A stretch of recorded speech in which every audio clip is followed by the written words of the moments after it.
بسم اللہ الرحمن الرحیم۔ قارون حضرت موسیٰ علیہ السلام کے چچا یسیر کا بیٹا تھا۔ بہت ہی شکیل اور خوبصورت آدمی تھا، اس لیے لوگ اس کے حسن و جمال سے متاثر ہو کر اس کو منور کہا کرتے تھے۔ اس کے ساتھ ساتھ اس میں یہ کمال بھی تھا کہ وہ بنی اسرائیل میں تورات کا بہت بڑا عالم اور بہت ہی ملنسار و با اخلاق انسان تھا، اور لوگ اس کا بہت ہی ادب و احترام کرتے تھے۔ لیکن بے شمار دولت اس کے ہاتھ میں آتے ہی اس کے حالات میں ایک دم تغیر پیدا ہو گیا، اور سامری کی طرح منافق ہو کر حضرت موسیٰ علیہ السلام کا بہت بڑا دشمن ہو گیا اور اعلیٰ درجے کا متکبر اور مغرور ہو گیا۔ جب زکوٰۃ کا حکم نازل ہوا تو اس نے حضرت موسیٰ علیہ السلام کے روبرو یہ عہد کیا کہ وہ اپنے تمام مالوں میں سے 1000واں حصہ زکوٰۃ نکالے گا، مگر جب اس نے مالوں کا حساب لگایا تو ایک بہت بڑی رقم زکوٰۃ کی نکلی۔ یہ دیکھ کر اس پر ایک دم عرض و بخل کا بھوت سوار ہو گیا،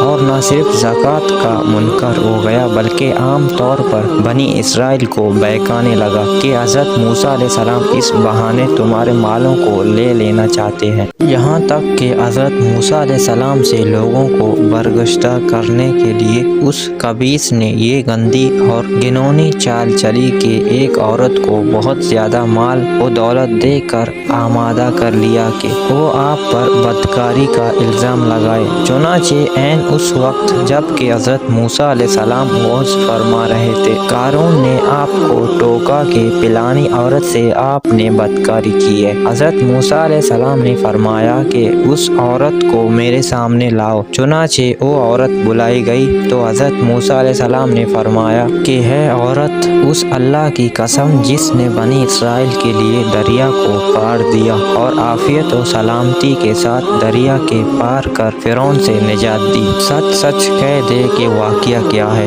حضرت موسیٰ علیہ السلام کے جلال سے عورت سہم کر کانپنے لگی، اور اس نے مجمع عام سے صاف صاف کہہ دیا کہ اے اللہ عز و جل کے نبی، مجھ کو قارون نے کثیر دولت دے کر آپ پر بہتان لگانے کے لیے آمادہ کیا ہے۔ اس وقت حضرت موسیٰ علیہ السلام آبدیدہ ہو کر سجدہ شکر میں گر پڑے، اور بحالت سجدہ آپ نے یہ دعا مانگی کہ یا اللہ، قارون پر اپنا قہر و غضب نازل فرما دے۔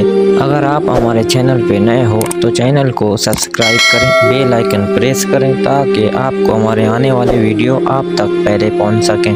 اللہ حافظ۔